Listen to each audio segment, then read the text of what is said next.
এই সমাজে আসলে আমরা বড় খারাপ। আসসালামু আলাইকুম রহমতুল্লাহ বরকাতুহ। কেউ মনে কষ্ট নেবেন না। এই যে ধূমপান করে, যারা ধূমপান করে এই সমাজে কোম্পানির রেট আছে কত, এক এক দোকানদারে মানে ব্যবসায়ীরা কীভাবে মানুষের উপর ডাকাতি করতেছে।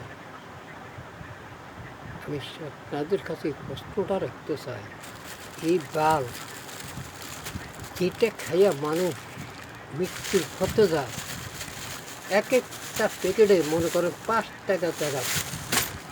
দেখেন, আমি দেখাই দেখেন,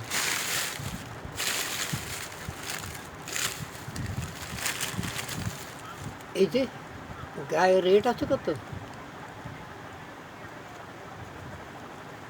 এই যে এটার গায়ের রেট আছে কত, 90 টাকা। আজকে আমি কিনছি কত, 105 টাকা দিয়ে। তাহলে এটা বিক্রি করবো কত?